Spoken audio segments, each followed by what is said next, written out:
အခါတစ်ပါးမှာဘုရားရှင်ကိုတော်မြတ်ကြီးဇေတဝန်ကျောင်းတိုက်တော်မှာသတင်းသုံးတော်မူနေတော့ကောသလမင်းကြီးရဲ့အမတ်တယောက်ဖြစ်တဲ့ဥက္ကဆိုတဲ့အမတ်ကြီးမြတ်စွာဘုရားတည်ရောက်လာပြီးတော့မြတ်စွာဘုရားကိုရှိခိုးဥချ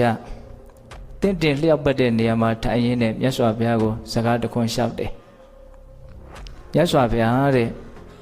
ရောဟဏတတိရဲ့မြေးဖြစ်တဲ့မိဂါဒတတိဟာအလွန်တရာမှချမ်းသာတယ်ဗျာအဲ့ဒီမိဂါဒတတိရဲ့ဥစ္စာပစ္စည်းပိုင်ဆိုင်မှုဟာအံ့ဩစရာကောင်းလောက်အောင်ကိုပဲများပြားလှပါတယ်ဗျာလို့အဲ့လိုမြတ်စွာဘုရားကိုလျှောက်တယ်အဲ့လိုလျှောက်တော့မြတ်စွာဘုရားကတခါကြီးတဲ့အဲ့ဒီမိဂါဒတတိရဲ့ဥစ္စာပစ္စည်းပိုင်ဆိုင်မှုကဘလောက်တောင်ကြီးကျယ်တာတော့ဘလောက်တောင်များပြားတာတော့လို့မြတ်စွာဘုရားကဥက္ကမကြီးရဲ့စကားကိုအရေးတယူလှုပ်ပြီးတော့မေးတော်မူတယ်ပေါ့အဲ့လိုမေးတော့ဥက္ကမကြီးကမြတ်စွာဘုရားတဲ့အဲ့ဒီမိဂါဒတတိဟာရွှေတွေကြီးတဲ့ကိုပဲ300လောက်ချမ်းသာတယ်ဗျာတဲ့တခြားသောတန်ဖိုးအလွန်ကြီးမားတဲ့အသုံးဆောင်ဥစ္စာပစ္စည်းတွေဆိုတာကတော့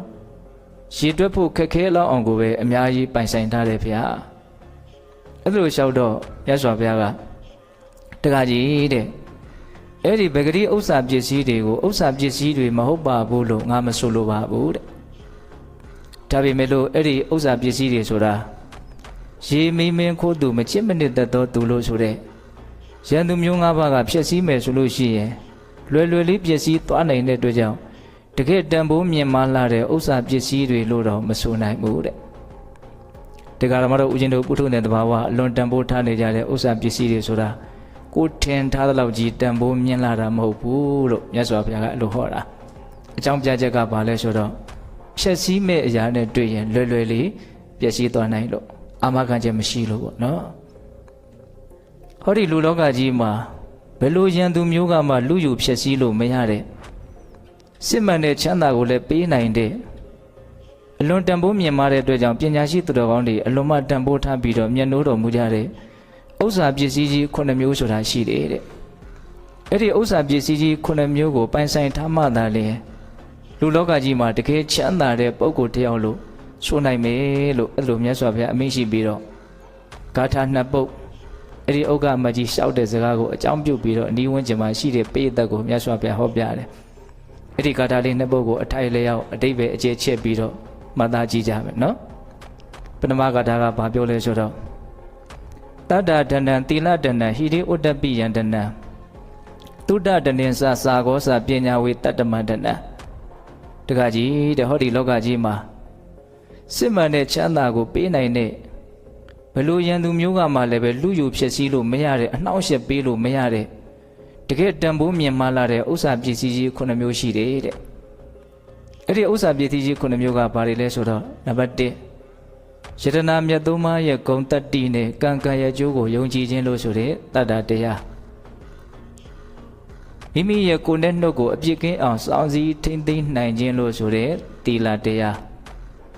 မကောင်းမှုအကုသိုလ်တွေကိုပြုတ်ပြောရတွေးရမှာကိုရှက်တယ်လို့ဆိုတဲ့ဟိရိတရားမကောင်းမှုအကုသိုလ်တွေကိုပြုတ်ပြောရတွေးရမှာကြောက်တယ်လို့ဆိုတဲ့ဩတ္တပတရားရသော်ဘုရားဟောတော်မူခဲ့တဲ့တရားဒေသနာတွေကိုမျက်မျက်နှုံနှုံတန်ဖိုးထားပြီးတော့လေ့လာလိုက်စားမှတ်သားမှုအကောင်းလို့ကိုယ့်ရဲ့ခေါင်းထဲစိတ်ထဲမှာဒီတရားဒေသနာတွေနဲ့ပတ်သက်ပြီးတော့အများကြီးသိမြင်နားလည်ထားတယ်လို့ဆိုတဲ့သုတ္တတရားစွန့်လွတ်နိုင်စွမ်းရှိခြင်းလို့ဆိုတဲ့စာဂတရားကိုယ်ဘဝကိုယ်ခန္ဓာရဲ့အကြောင်းကိုမှန်မှန်ကန်ကန်သိမြင်နားလည်သဘောပေါက်ခြင်းလို့ဆိုတဲ့ပညာတရားဥစ္စာပစ္စည်းကြီးဘယ်နှမျိုးတော့9မျိုးနော်တတ္တသီလဟိရိဩတ္တပသုတ္တစာဂပညာဒီသူတော်ကောင်းတွေမြတ်လို့တဲ့ဥစ္စာပစ္စည်းကြီး9မျိုးတနည်းအားဖြင့်အလွန်မှအစင်အတတ်မြင်မာလာတဲ့စိတ်ရဲ့အည်အသွေးကြီး9မျိုးဟုတ်လားဒါဟာလောကကြီးမှာရှိတယ်တဲ့တကယ်စစ်မှန်တဲ့ချမ်းသာကိုပေးနိုင်တယ်ဘယ်လိုရန်သူမျိုးကမှလည်းပဲဒီဥစ္စာပစ္စည်းတွေကိုပိုင်ဆိုင်ထားတဲ့ပုဂ္ဂိုလ်ရဲ့ချမ်းသာမှုကိုအနှောင့်အယှက်ပေးလို့မရအောင်ဒါကြောင့်တကယ်ဉာဏ်ရှိကြတဲ့သူတော်ကောင်းတွေကဘဝမှာတကယ်တန်ဖိုးရှိတဲ့ဥစ္စာပစ္စည်းဆိုတာဒီ9မျိုးကိုပြောတာလို့သူတို့ကောင်းကောင်းနားလေတယ်ပေါ့နော်အဲ့ဒါလိုလောကမှာထင်ရှားရှိတဲ့ဒီဥစ္စာပစ္စည်းကြီး9မျိုးကိုဟောဒီလူလောကကြီးမှာယောက်ျားတွေပဲဖြစ်ဖြစ်မိန်းမတွေပဲဖြစ်ဖြစ်တကယ်လို့သာပိုင်ဆိုင်ထားမယ်ဆိုလို့ရှိရင် ဒီယောက်ျားမိန်းမဘလို့လူမျိုးကိုမဆိုသူဟာအလွန်ချမ်းသာကြွယ်ဝတဲ့ပုဂ္ဂိုလ်တစ်ယောက်ဖြစ်တယ်လို့ဆိုရလိမ့်မယ်အဲ့ဒါဒုတိယဂါထာလေးနဲ့မြတ်စွာဘုရားဆက်ပြီးတော့အမိန့်ရှိတာယတဣတိဒနာအဋ္ဌိအဋ္ဌိယပုရိတတ္တဝါသဝီမဟာဒနောလောကေအဇေယောဒေဝမာနုတိတခါကြီးတဲ့အခုငါဆိုခဲ့တဲ့ဥစ္စာပစ္စည်းကြီး9မျိုးကိုအဋ္ဌိယပုရိတတ္တဝါဒီလောကကြီးမှာမိန်းမသားတွေပဲဖြစ်ဖြစ်ယောက်ျားသားတွေပဲဖြစ်ဖြစ်တကယ်လို့သာပိုင်ဆိုင်ထားမယ်ဆိုလို့ရှိရင်သဝီမဟာဒနောလောကေလောကမှာသူဟာအလွန်ချမ်းသာကြွယ်ဝတဲ့ပုဂ္ဂိုလ်တစ်ယောက်ဖြစ်တယ်တဲ့မဟာဒနဆိုတဲ့စကားလုံးလေးနဲ့ဟောတယ်နော်မဟာဆိုတာကြီးကျယ်မြင့်မြတ်သောများမြတ်သောဒနဆိုတာဥစ္စာပစ္စည်းမဟာတကြွယ်ကြီးတစ်ယောက်ပေါ့ဆိုလိုတာကဒါကိုမြတ်စွာဘုရားကပို့ပြီးတော့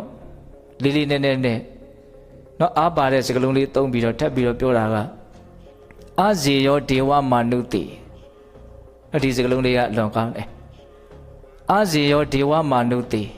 ဒေဝမာနုတိနတ်နဲ့တကွာတော့ဟဲ့ဒီလူလောကကြီးမှာ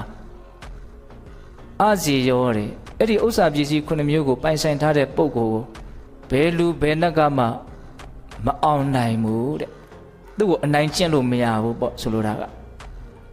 ပို့ပြီးတော့နားလည်အောင်ရှင်းအောင်လဲအောင်ပြောရလို့ရှိရင်ဒီဥစ္စာပစ္စည်း9မျိုးကိုပိုင်ဆိုင်ထားလို့ချမ်းသာနေတဲ့အဲ့ဒီပုဂ္ဂိုလ်ရဲ့ချမ်းသာမှုကို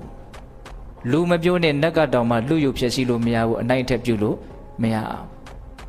နောက်ဗကတိဥစ္စာပစ္စည်းကိုပိုင်ဆိုင်လို့ချမ်းသာတယ်ဆိုတဲ့ချမ်းသာမှုကသူများကနှောက်ယှက်ခြင်းတယ်ဆိုရင်နှောက်ယှက်လို့ရတယ်နော်ဒီဥစ္စာပစ္စည်း9မျိုးကိုပိုင်ဆိုင်ထားလို့ချမ်းသာနေပါတယ်ဆိုတဲ့ပုဂ္ဂိုလ်ရဲ့ချမ်းသာမှုကိုကြတော့လူမပြောနဲ့နတ်တွေကတောင်အနှောက်ယှက်ပေးလို့မရဘူးတဲ့ချမ်းသာမှုမှာအလွန်အာမခံချက်ရှိတယ်ဆိုတာကိုပေါ်လွင်စေတယ်လို့ထင်တယ်နော်လူမပြောနဲ့နတ်ကတောင်ဆိုတော့နော်နတ်တွေဟာများသောအားဖြင့်လူတွေတဲ့အစွမ်းရှိတယ်မဟုတ်လားအဲ့တော့လူမပြောနဲ့နတ်ကတောင်မှဒီပုဂ္ဂိုလ်ရဲ့ချမ်းသာကြွယ်ဝမှုကိုအနှောက်အယှက်ပေးလို့မရဘူးလို့ပြောတာအဲ့တော့ဦးဇင်းတို့ပိဿပေါင်းတော်ကောင်းတို့ဒီဂါထာလေးနဲ့ပုဂ္ဂိုလ်တည်တည်ချာချာစီစစ်ဝေဖန်ကြည့်မယ်ဆိုလို့ရှိရင်လူလောကကြီးမှာတကယ်ချမ်းသာတဲ့ပုဂ္ဂိုလ်ဆိုတာဘယ်လိုပုဂ္ဂိုလ်မျိုးကိုပြောတာလဲဆိုတာကိုမြတ်စွာဘုရားရဲ့အလိုတော်ကြရှင်းရှင်းလင်းလင်းမသိရဘူးလားလူလောကကပြောတဲ့ချမ်းသာမှုဆိုတာနဲ့မြတ်စွာဘုရားပြောပြတဲ့ချမ်းသာမှုဆိုတာဘလောက်ကွာခြားတယ်လဲဆိုတာကိုလည်းသိနိုင်တယ်ပေါ့လူလောကကလူချမ်းသာတယောက်ဆိုတာကိုဘလို့ပေတံမျိုးနဲ့တိုင်းတာကြတယ်လေများသောအားဖြင့်ပဂတိဥစ္စာပစ္စည်းတွေကို